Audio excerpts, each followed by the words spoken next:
देखिए, हम अभी अमृता सीति ग्रंथ के 79वें काव्य पर चर्चा कर रहे हैं। और इसमें हम ये समझ रहे हैं कि आत्मानुभव के फल में जीव को वीतराग निराकुल आनंद की ही प्राप्ति होती है। उससे अतिरिक्त दूसरा कोई फल उत्पन्न होने वाला नहीं है। उदाहरण दिया है, जैसे कि धान के बीज से जौ के अंकुर उत्पन्न नहीं हो सकते। धान जो बोएंगे तो चावल की फसल होगी। ठीक है ना। तो इस तरह निश्चित फल वाले, प्रकृति में भी हम देखते हैं निश्चित फल वाले जो अ, पदार्थ हैं, समस्त पदार्थ हैं, वो निश्चित फल ही देते हैं। दूसरा कोई भिन्न फल देने में समर्थ नहीं होते। तो देखिए, अब यहां हम हिंदी अनुवाद पढ़ रहे थे। परम उपसम भाव रूप फल वाले स्वसंवेदन ज्ञान रूपी बीज के बोने से उत्कृष्ट फल चाहने वालों को अत्यधिक परिश्रम यदि होता या करना पड़ता है तो इसमें क्या आश्चर्य है। क्योंकि निश्चित फल रूपी समस्त पदार्थ अन्य वस्तु जनित फलों को नहीं चाहते हैं। धान विशेष का बीज कभी भी वास्तव में जौ के अंकुर को उत्पन्न नहीं करता है। भावार्थ, उपादान कारण के समान ही कार्य होता है। ये बहुत प्रसिद्ध युक्ति है जैन दर्शन की। उपादान कारण के समान ही कार्य होता है। जैसा उपादान कारण है वैसा ही कार्य होता है ना। जैसा कार्य वैसा, जैसा कारण वैसा कार्य। सोने से सोने के ही आभूषण बनेंगे, लोहे से लोहे के ही बनेंगे, लोहे से सोने के नहीं बनेंगे, सोने से लोहे के नहीं बनेंगे। मतलब जैसा पदार्थ है, जैसी उसकी शक्ति है, जैसी योग्यता है, वो उपादान कारण है। वस्तु की जो अंतरंग शक्ति है, तत्समय की योग्यता है, वह उसका उपादान कारण है, उसकी निज शक्ति। और उसके अनुसार ही कार्य होता है। ठीक है। पुद्गल में से कभी चेतना उत्पन्न नहीं हो सकती। जो चेतन तत्व में से कभी पुद्गलत्व नहीं उत्पन्न हो सकता। जीवो ही तावत कृमि नियमतात परिणामैरुत्पद्य मानो जीवा एव न अजीवा। और अजीवो ही तावत क्रम नियमितात परिणामई उत्पद्य मानो अजीवा एव न जीवा। जीव अपने क्रम नियमित परिणामों से परिणमित होता हुआ जीव ही रहता, कभी अजीव नहीं होता।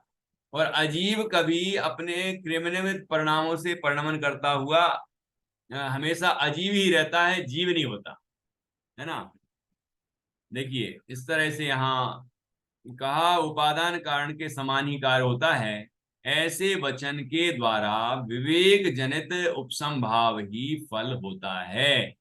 अर्थात स्वानुभव का फल उपसम भाव ही होता है, परम उपसम भाव ही होता है, प्रसम भाव ही होता है, वीतराग आनंद ही होता है।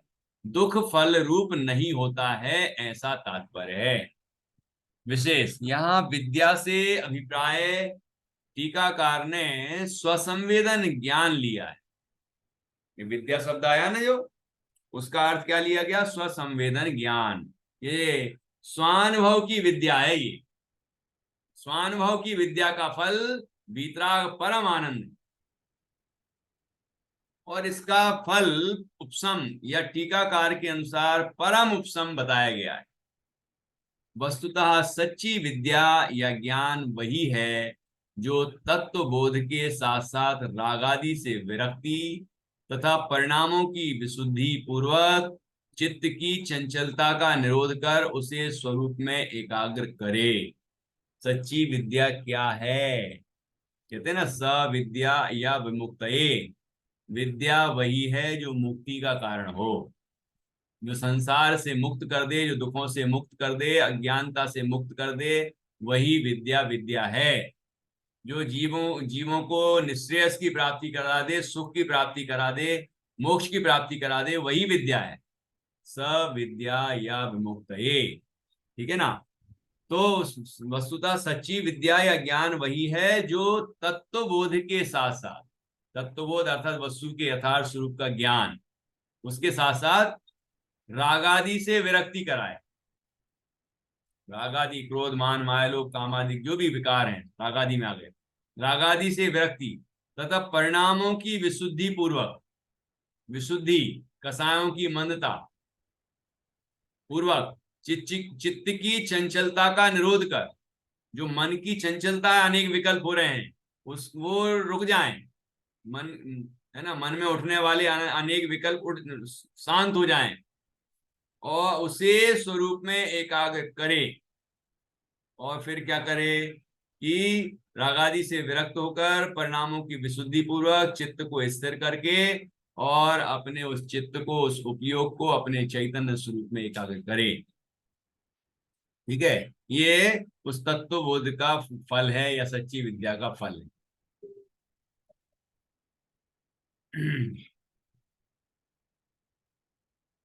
अतएव विद्या या ज्ञान का फल विरति, निर्वेद, तत्व साक्षात्कार और आत्म स्वरूप में रमणता माना गया है।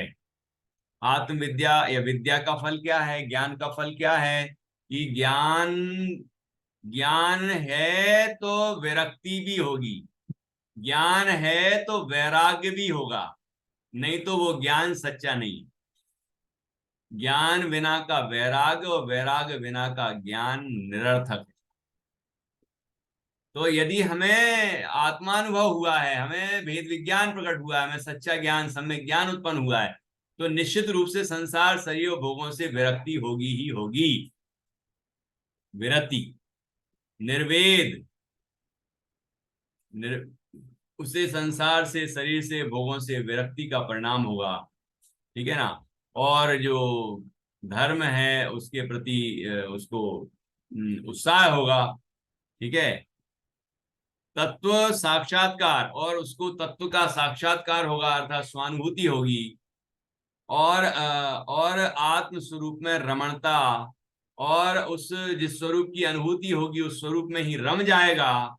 ये विद्या या ज्ञान का फल है। विद्या का फल क्या है, ज्ञान का फल क्या है कि संसार शरीर और भोगों से विरक्त हो जाए, उसे पर तत्व से भिन्न निज तत्व का साक्षात्कार हो जाए, वो प्रत्यक्ष भाषित हो जाए, स्वानुभव प्रत्यक्ष, और उस स्वरूप में ही मग्न हो जाए, लीन हो जाए। ये उसका ज्ञान होने का, विद्या प्राप्त करने का फल है। यहाँ विद्या का अर्थ है स्वसंवेदन ज्ञान की विद्या। ठीक है। ये स्टोपदेश में आया। अभी विचार है कि आगे स्टोपदेश शुरू किया जाए। तत्वानुशासन में उपशम, विरागता, मध्यस्थ भाव, कसाय जय, समता, उपेक्षा, अस्पृहा व शांति आदि को प्रशम का पर्यायवाची माना गया है। ये जो ऊपर आया था प्रशम शब्द, उपशम शब्द, ये सब पर्यायवाची। उपशम कहो, प्रशम कहो, वीतरागता कहो, माध्यस्थ भाव कहो, कसाय पर विजय प्राप्त करना कहो, समता भाव कहो, उपेक्षा अर्थात पर पदार्थों से भिन्नता, न संसार शरीर भोगों में का से विरक्ति होगी, उसके उपेक्षा कहते हैं उसको। अस्पृहा मतलब पर की इच्छा, स्पृहा नहीं होना, इच्छा नहीं होना, पर से कोई लगाव नहीं होना, वह शांति, और आत्म स्वरूप की रमणता होगी तो शांति उत्पन्न होगी। ये सब पर्यायवाची। इसलिए जो हमने कहा कि ऊपर जो उपसम भाव, प्रसम भाव, वो परम भाव है ना, वो वही निराकुल आनंद है, वीतराग आनंद है, और वह आनंद किसका फल है, स्वसंवेदन ज्ञान का फल। आचार्य अमृतचंद के अनुसार ज्ञानी ज्ञान चेतना की पूर्णता को संपादित करता हुआ आत्मिक प्रसम रस का पान करता है।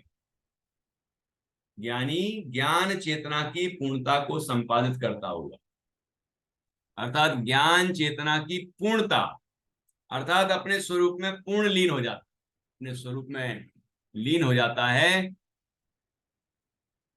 तो उसे केवल ज्ञान की उत्पत्ति होती है। स्वसंवेदन ज्ञान का फल केवल ज्ञान है।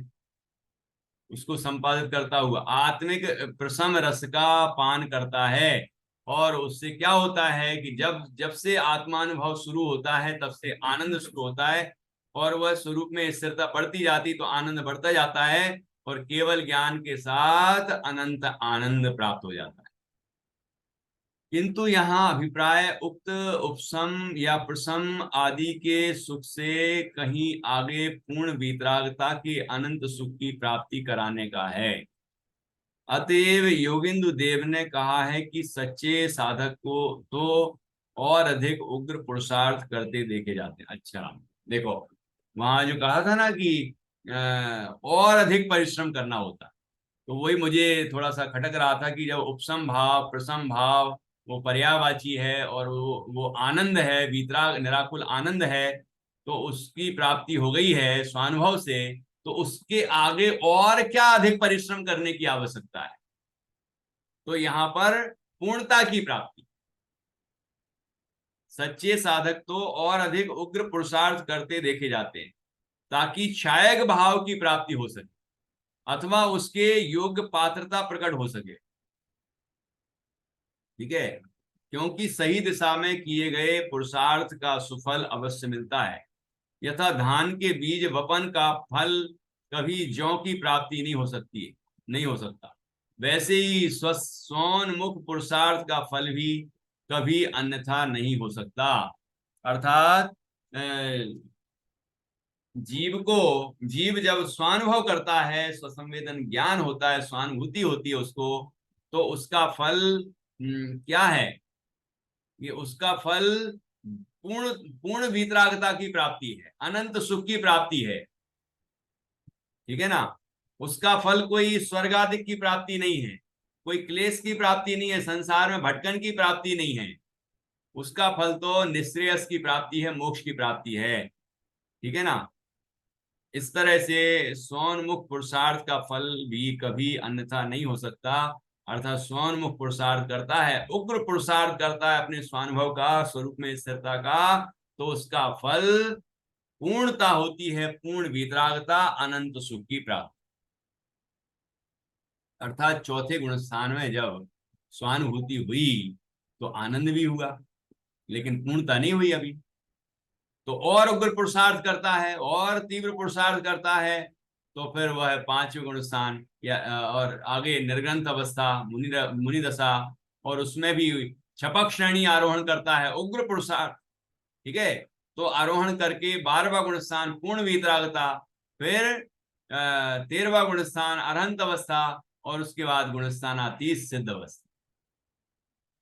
ठीक है ना, इस तरह पूर्णता तक की बात कही, वो जो उग्र पुरुषार्थ की बात कही है ऊपर, वो इसके लिए ही कही गई है। देखो अब ऊपर फिर से पढ़ते हैं एक बार। परम उपसम भावरूप फल वाले स्वसंवेदन ज्ञान रूपी बीज के बोने से उत्कृष्ट फल चाहने वालों को अत्यधिक परिश्रम यदि होता या करना पड़ता है तो इसमें क्या आश्चर्य। तो अब यहाँ पर दो बातें समझना। एक तो ये कि स्वानुभव का फल तत्काल आनंद की प्राप्ति है, उपसम भाव प्रसम भाव जिसको आनंद कहा गया है, शांति कही गई है, वीतरागता कही गई है, वो प्राप्त हो जाता है ना। क्वालिटी तो वही है, क्वालिटी तो चौथे गुण स्थान में वही प्रकट होती है जो सिद्ध अवस्था में प्रकट होती है ना। तो लेकिन अभी वहां कमजोर पुरुषार्थ, लेकिन जब और उग्र पुरुषार्थ करता है, तीव्र पुरुषार्थ करता है अपने स्वरूप में स्थिरता का, तो आगे बढ़ता हुआ विशुद्धि बढ़ती जाती है, वितरागता बढ़ती चली जाती है, और आनंद बढ़ता चला जाता है, और फिर पूर्ण वितरागता हो जाती है 12वें गुण स्थान में, और फिर अरहंत अवस्था में पूर्ण वितरागता के साथ केवल ज्ञान उत्पन्न हो जाता है, अनंत सुख उत्पन्न हो जाता है, और उसके बाद सिद्ध अवस्था में अव्ययवाद अनंत सुख प्राप्त हो जाता है। तो वो पूर्णता है, वो पूर्ण है ना, सिद्ध अवस्था। तो वह विधि तो यही है, मार्ग तो यही है और दूसरा कोई तो है नहीं। मतलब स्वानुभव करेगा तो उपसम भाव ही होगा, और आगे बढ़ता हुआ वो उपसम भाव पूर्ण होगा जिसको वीतरागता कहा। फिर उसके फल में केवल ज्ञान होगा, अनंत सुख होगा, है ना, और पूर्णता होगी, मोक्ष होगा। इस तरह यहाँ बड़ी सुंदर चर्चा की गई है। हमें तो एक स्वानुभव करना है और कुछ नहीं करना। आचार्य अमित गति ने भी ऐसा प्रयोग किया है। तदनुसार ज्ञान रूपी बीज से प्रशस्त ध्यान की खेती की जानी चाहिए, है ना। स्वानुभव हुआ, स्वसंवेदन ज्ञान। तो अब आत्मा को जाना, अनुभव किया, जाना, ये ज्ञान, आत्मज्ञान। और जानते ही रहे, जानते ही रहे, उसमें लीन हो गए, ये ध्यान। ठीक है, ज्ञान रूपी बीज से प्रशस्त ध्यान की खेती की जानी चाहिए, और इसमें तत्व श्रवण रूपी मीठा पानी सींचना चाहिए। और हम वो कार्य करने के लिए, उस आत्मज्ञान को पाने के लिए और स्वरूप में स्थिर होने के लिए क्या करें कि